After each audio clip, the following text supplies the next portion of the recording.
Shalom and welcome to the weekend edition of the Daily Dose of Hebrew. We're continuing our work in Jeremiah chapter 5, looking at verse 7 today, and in this context the Lord's continuing his indictment against his people. And in this verse and the next verse he's going to use some pretty strong language. So let's read the text in Hebrew as we get started. E lazot esloach lach banaik azavuni וישבעו בלא אלוהים ואשביע אותם וינאפו ובית זונה יתגודדו. Well, we start with a, which is an adverb of place, interrogative adverb, where, and literally, where to this. This is a feminine singular pronoun, demonstrative pronoun. So where to this? Sort of an idea of on what basis? In other words, why? And what do we have over here? Well, we have a verb with an olive performative. We know it's going to be an imperfect. It can be an imperfect first common singular. In this case, it's a cow from our verb salach.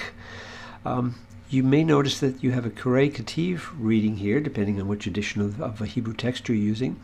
The Kurei reading, as it would be read, is without this O vowel here, and reading just a simple A in the place. The Kativ actually would have the full Vav here.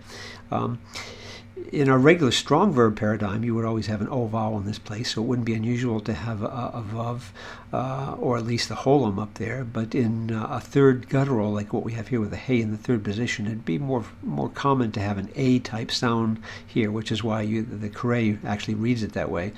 But the Kativ is an understandable way as well. And it doesn't change too much either way, but what we have here is just an imperfect cow, first common singular. And the verb means to forgive, and takes its direct object with a lamet on it, with the suffix over here, to fs, referring to the city of Jerusalem. So the city personified for the population of the city as well, the people. So why will I forgive you? And it's probably a modal idea behind this text. On what basis or why should I forgive you? And now the Lord's going to explain why he thinks he probably shouldn't forgive them. Banaik, your sons, so this is bain, plural, which would be banim, but once again with this same 2fs suffix on it. So it's your sons. What have your sons done? Well, they have abandoned me. Now this time we have a perfect. It's going to be a third common plural. Cow from the verb azav, meaning to abandon. You can tell that with that little formative u, plus a suffix, first common singular suffix, me. So your sons have abandoned me. Well, what else have your sons done? Well, they have sworn.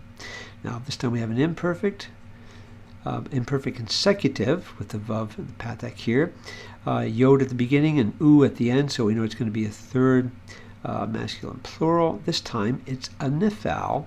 Now how do we know this is a nifal? Well, you see this comment underneath the first consonant of the root.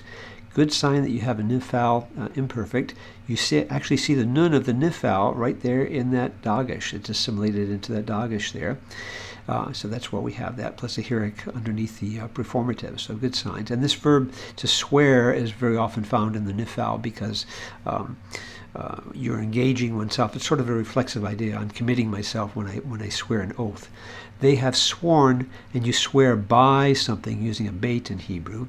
They have sworn by not God, or in this context, not gods, probably with a small g referring to the pagan gods. They've rejected Yahweh over here, and they have sworn by not gods. So they've committed themselves to these idols.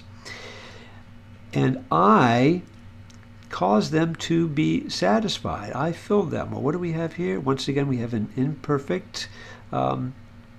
It's going to be a imperfect consecutive with this vav and the whole comment that's here, first common singular. This time we're going to have a hifil. This is going to be hifil from the verb sava. Now sava exists in the cow and it means to be satisfied. But in the hifil, you see this patak underneath the performative, and then you see this hirik here. We could actually have a whole hirik yod in some forms, but this is the hifil, and this means to cause to be satisfied from the verb sava.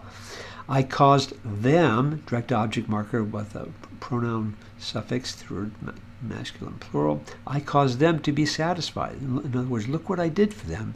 And yet, what did they do? Well, they committed adultery. And once again, imperfect consecutive, yod and the u at the end, third masculine plural. It's a cal from the verb na'af, a regular old verb which means to commit adultery. This is the one that's found right there in Exodus chapter 20 with the Ten Commandments. And house, and construct form, house of a prostitute. A prostitute's house, we don't have any preposition. It doesn't say to or in or anything like that, but this is probably being taken in a locative, adverbial locative way, especially what you'll see when we get to this final verb. Now this one's a little bit tricky for us. Let's see, we see this yit at the beginning, we have an u at the end, yod. Well, we know it's going to be an imperfect, and it's going to be a third masculine plural. Looks like it's going to be a hith pael. Well, that's pretty close. It's actually going to be a hith poel, and we say that because we have these two reduplication in these two last letters with the two daleth that's there. From what verb? Well, the verb gadad that you see here, gimel daleth, that actually means to cut or to make incisions, and it's hard to understand what exactly the sense would be if that's what we're going to use. There is another noun that we see a number of places, gadud, like this. So you can see the same sort of a root, and this means this noun means bands or troops of like soldiers. And so some think that there's a verbal idea connected with the same root, which would mean to troop off, to go thronging as a band of people moving in another direction. And you're going to see most of our translations go in this direction, taking this to troop off to the prostitute's house, to throng to the house of a prostitute. And not too many translations go in a different direction. So you'll see that when we look at here in just a minute. Now, this committing adultery and the prostitute's house, are we talking literal prostitutes and literal sexual immorality and literal adultery? Are we talking spiritual adultery? Well, in the context of abandoning God and swearing by other gods, obviously the first context is spiritual idolatry, so it's spiritual adultery. But as we're going to see, the two, spiritual and physical adultery, cannot often and always be separated. And we're going to find a little bit in this verse and in the next verse as well that the two are connected. When people abandon God, they tend to get involved with sexual immorality in all its forms as well. So let's go ahead and hide our work here and look just at a couple of translations. First of all, in the New American Standard. If I can get up, here we go, over here, I think that should do it, there we go. Why should I pardon you? So New American Standard is going to be obviously a very literal translation. Why should, literally why will, but it's a modal idea. Why should I pardon you? Your sons have forsaken me and sworn by those who are not gods, by not gods. When I had fed them to the full, I had satisfied them.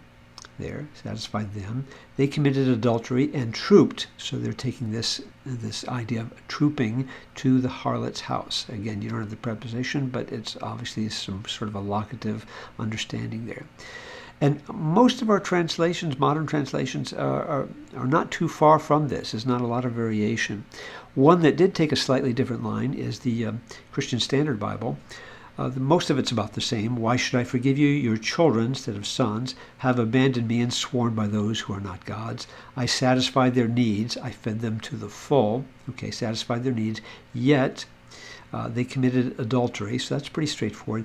They gashed themselves at the prostitute's house. So they've taken this more in the literal meaning, at least one of the possible meanings of gadad, meaning to cut or to cut incisions on oneself, seeing this as some sort of an idolatrous practice, like the prophets of Baal did that on Mount Carmel with Elijah, when they were gashing themselves to try and seek their idols' favor by causing their own blood to gush forth. So they're taking the Christian Standard Bible is taken in that direction. This is really a little more exception. Most of the other people tend to go, most of the other translations tend to go along the idea of thronging or trooping off. There's a very good note, by the way, on this verse in the Net Bible. If you have access to that, that will spend quite a discussion looking at this one word right here as well. The Lord's going to have more to say in sort of a sharper way as well in the next verse, so check back with us soon in the weekend edition of the Daily Dose of Hebrew. Shalom.